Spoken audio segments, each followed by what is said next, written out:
Chegou a hora do nosso debate sobre a questão racial no Brasil. Meus caros ouvintes e espectadores do Morning Show, atenção à pergunta. O Brasil é um país racista?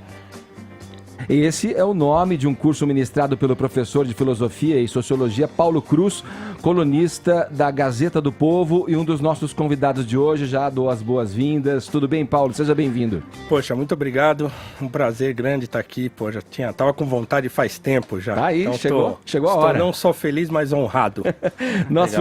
Legal. Paulo, nosso outro convidado é roteirista e colunista da Vice, Alê Santos, que, segundo sua própria definição, usa o Twitter, as famosas threads, para combater o racismo com informação. Alê, bom dia para você, legal você estar aqui com a gente, ter aceitado esse convite para debater sobre um tema tão caro a nós brasileiros, né? Bom dia, Edgar, bom dia a todo mundo, é um prazer imenso estar aqui com vocês, eu também estava esperando muito para conversar com o Paulo e com todo mundo sobre esse tema. Boa, então, para começar sem rodeios, Alê, eu gostaria que de cara você respondesse a pergunta feita pelo Paulo para anunciar o seu curso, né? Que é a seguinte: o Brasil é um país racista? Qual é a tua opinião? Definitivamente o Brasil é um país racista. E não sou eu, Alessandro, que estou dizendo isso. É a ONU e é a Unesco. A definição do que a gente pode enxergar como racismo, eu gosto muito de evocar a do professor Dr. Kabengele Munanga, que ele fala que a dinâmica racial é muito complexa, então ele enxerga isso como um iceberg, onde a ponta do iceberg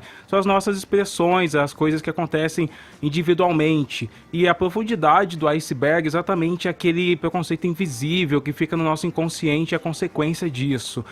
Esse preconceito só é evidenciado através das estatísticas. A gente vive um país que é racializado, independente de você acreditar que existe ofensa racial ou não. O Brasil é racializado, as estatísticas mostram que existe uma dinâmica social distinta para quem é branco e para quem é negro. Olhando para essa estatística, a gente pode dizer, sim, o Brasil trata de forma racista pessoas negras. Em que ponto, Paulo, você discorda dessa fala do Alê? Se é que você discorda.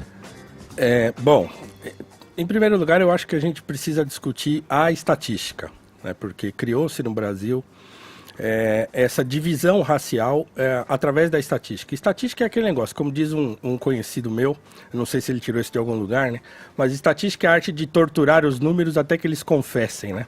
Então, assim, é claro, no Brasil nós temos um país de maioria negra, segundo as estatísticas do IBGE, né? No qual 46% por aí são mestiços ou pardos e tem um contingente de acho que 12% agora de pretos, né? Mas primeiro, a gente começa a falar disso em razão da autodeclaração. Então já é uma complexidade terrível tratar desse tema quando você tem que contar com o que a pessoa vai dizer a respeito de si própria, né? Então, mudou. É claro, a régua mudou de uns anos para cá. Antigamente, qualquer pessoa um pouquinho mais moreninha falava que era branca. Agora, claro, há uma conscientização maior, as pessoas que são mestiças tendem a se autodeclarar negras, mas também depende do lugar, depende da cultura, depende de onde você cresceu. Então, é uma complicação grande tratar desse assunto só de acordo com a estatística. Qual que é o meu ponto de partida? O meu ponto de partida é que o Brasil é um país muito ruim para quem é pobre e muito bom para quem é muito rico. E como os negros estão na camada mais pobre da sociedade, então é claro que eles serão mais prejudicados. Mas eu não acho que se trata de uma questão racial.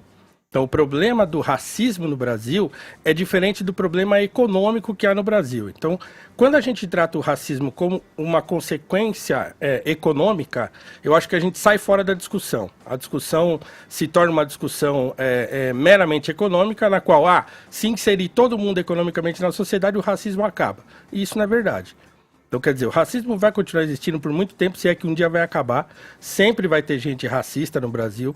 Então, eu não concordo que o Brasil seja um país racista, mas eu acho que há uma cultura de, digamos assim, inferiorização do negro no Brasil por conta das raízes históricas que a gente tem. Então, quer dizer, sempre há aquele olhar para o negro de subalternização. Mas isso atinge todo mundo. Mas isso brancos, não é racismo? Negros. Então, eu penso no racismo como algo consciente. Por exemplo, o Adilson Durante, lá, aquele cara do Santos que num áudio lá, ele falou, toma cuidado com aquele cara lá, porque, ó, esse negócio de mestiço não presta e não sei o que, tal. Então, esse sujeito, para mim, é um racista, porque ele sabe o que ele está falando e ele conscientemente se considera uma pessoa superior ao outro que é negro ou que é mestiço, né? Esse movimento ou essa atitude meio inconsciente, por exemplo, o sujeito tem o melhor amigo dele que é negro e ao mesmo tempo ele faz piada.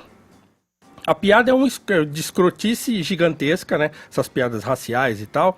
Aí você fala pra ele, que você esteja falando de uma eminente figura brasileira. Poderia enquadrar perfeitamente ela nesse teu. Porque aí ele fala assim, mas eu não sou racista. Então, quando a pessoa diz que não é racista, cabe dar ela o benefício da dúvida. Você não é, então me prova que você não é. Certo? Porque você pode ser só um idiota mesmo, fazendo piada ridícula, ou você pode mesmo pensar que o negro é inferior a você. Então, eu acho que há uma grande confusão cultural no Brasil. E essa é uma discussão, por exemplo, que o Alberto Guerreiro Ramos faz, e fez isso na década de 50. E nós estamos falando disso até hoje. Então, ele fala, olha, a sociologia do negro brasileiro é um equívoco. Nós estamos discutindo um negro tema.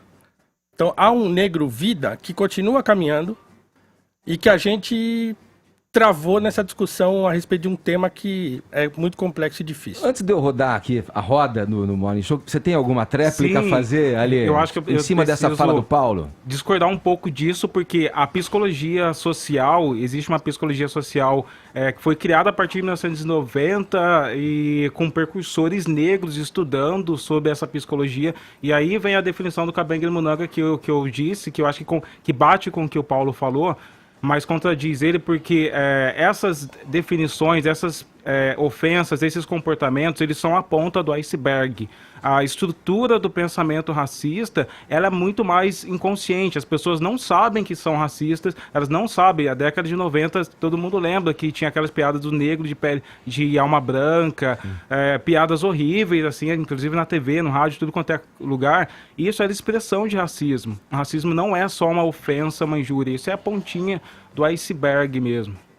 Eu posso perguntar? Vai, Paulinha. Vai lá. Porque eu acho que a gente está falando aqui do que muitas vezes se fala de racismo estrutural, coisas que não são tão óbvias e claramente racistas, mas que tem esse fundo e tal. E muita gente chama essas situações de mimimi, por exemplo, né?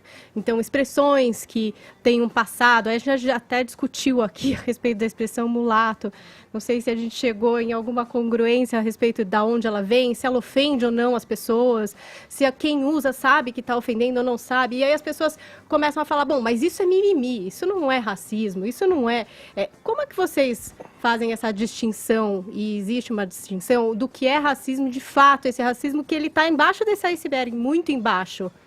O problema dessa definição é que ela é muito nublada. Para começar, eu não chamaria isso de racismo estrutural. Racismo estrutural é quando existe uma estrutura histórica para empurrar ou para manter pessoas negras na camada da pobreza. Essas expressões inconscientes, elas são puramente racismo. A palavra racismo mesmo, ela vem surgir na década de 20, né, se não me engano, com um francês botânico, amigo de Dom Pedro II, que veio ser embaixador da França aqui no Brasil. Antes disso, não tinha a palavra racismo. Você tinha teologias e filosofias de hierarquização da população negra, mas você não tinha um pensamento de que você chamaria isso de raças. A raça ela vem surgir depois da República, 1920, aqui no Brasil. Então, acho que precisa separar muito bem o que é racismo estrutural e um pouco disso. O fato das pessoas chamar de mimimi é que elas realmente desconhecem toda essa discussão. Racismo não é uma coisa que a gente está discutindo há 2, 3, 4 anos. É algo que no Brasil já é discutido há umas centenas de anos, efetivamente. Desde a pós-abolição a galera já começou a discutir isso de maneiras sérias e realmente foram confrontados internacionalmente. Tem um caso que é muito importante trazer para cá, que depois da Segunda Guerra Mundial, o mundo viu aquele horror que a Alemanha, que aconteceu lá com os campos de Auschwitz e tudo mais. A Unesco, ela resolveu precaver isso e começou a procurar no mundo um modelo que pudesse representar essa igualdade para que evitasse esse horror racista. Obviamente, o Brasil se vendia desde a década de 20 como paraíso racial. falava para todo mundo que não, o Brasil é o paraíso, todo mundo aqui é mestiço e funciona super bem. Obviamente a Unesco olhou para isso e falou, nossa, então vamos estudar o Brasil para a gente reproduzir esse pensamento no mundo. Viram que não era bem assim. Exatamente, foi quando o projeto Unesco implantou em 1950, aqui em São Paulo, os começos dos estudos de sociologia. A sociologia paulista, ela é baseada muito nisso, com Florestan Fernandes, com Roger Batista, e a gente esquece do grande sociólogo que é o Fernando Henrique Cardoso. O Paulo, com essa questão do mimimi apontado, trazido na questão da Paulinha. Não, eu acho que não é mimimi, não. O racismo é um problema sério. Pelo conteúdo, quer dizer, pelo nome do meu curso, eu sou xingado, então fui xingado muito na internet esses dias aí, na verdade o curso tem 1 ano já, eu lancei o ano passado, e aí eu regravei esse ano com recursos profissionais, ficou bem bonito, bem bacana, e pelo nome do curso as pessoas já começaram, não, porque você está negando o racismo, não, porque não sei o que, tal. E uma outra coisa curiosa é que eu coloquei uma outra frase de subtítulo, que é assim, é uma proposta de rediscutir o problema do racismo no Brasil de uma maneira mais histórica e menos ideológica. Por que eu falei isso? Agora a questão ideológica grudou no Bolsonaro, viés ideológico, então aí eu fiquei grudado naquela porcaria lá que ele falou. Mas as pessoas dizem, não, mas como é que você está dizendo que existe história sem ideologia? É claro que existe história sem ideologia, depende do ponto de vista que eu estou partindo. Então, quer dizer, o conceito de ideologia tem 2 séculos. E há uma centena ou mais de intelectuais discutindo isso. Então, quer dizer, depende da perspectiva de onde se parte. Então, eu não nego o racismo no meu curso. O meu curso é só uma tentativa de rediscutir o problema. Então, eu acho que ele está viciado. Eu acho que essa mistura de raça e classe é prejudicial. Então, claro, a esquerda tomou conta do assunto e parece que você só pode discutir dentro da perspectiva marxista ou pós-estruturalista e coisa e tal. Mas eu falo, não, assim, no século XIX, por exemplo, o André Rebouças estava discutindo o liberalismo. A única maneira de inserir o ex-escravo na sociedade é com uma revolução liberal. Então, quer dizer, por que a gente não está discutindo mais isso? Né? Mas isso não está intimamente ligado à classe na medida em que a gente ainda vê uma dificuldade de ascensão muito maior de quem é negro, até por uma herança histórica da escravidão mesmo? Eu acho que é uma dificuldade do pobre como um todo. Eu acho que o racismo está separado Mas a maior parte dos pobres brasileiros são negros. Pois é, mas eu acho que isso é uma circunstância histórica. Então, dentro dessa circunstância histórica, os pobres são marginalizados e como os negros são os mais pobres, eles são os mais marginalizados de todos. Né? Mas é uma questão circunstancial. Então, ele não é marginalizado por causa do racismo. Ele é marginalizado porque o Estado brasileiro marginaliza. O Estado brasileiro ele é muito ruim para quem não tem dinheiro. No Brasil, se você não tem dinheiro, você é um ferrado. Sim, eu devo trazer aqui a ideia do Fernando Henrique Cardoso estava falando, que foi um dos primeiros caras a estudar, a quebrar a democracia racial, e quando ele estudou em Florianópolis, Rio Grande do Sul, as estatísticas, ele chegou nesse ponto que o Paulo está trazendo, e ele percebeu que existe sim um bloqueio das pessoas brancas e mais ricas, lá no estudo dele, de não trazer pessoas negras para o seu círculo. E isso não era condição social, isso é efetivamente o vestígio do desprestígio que o negro tinha na escravidão. Então existe sim um vestígio desse pensamento racista que impede sim a ascensão das pessoas.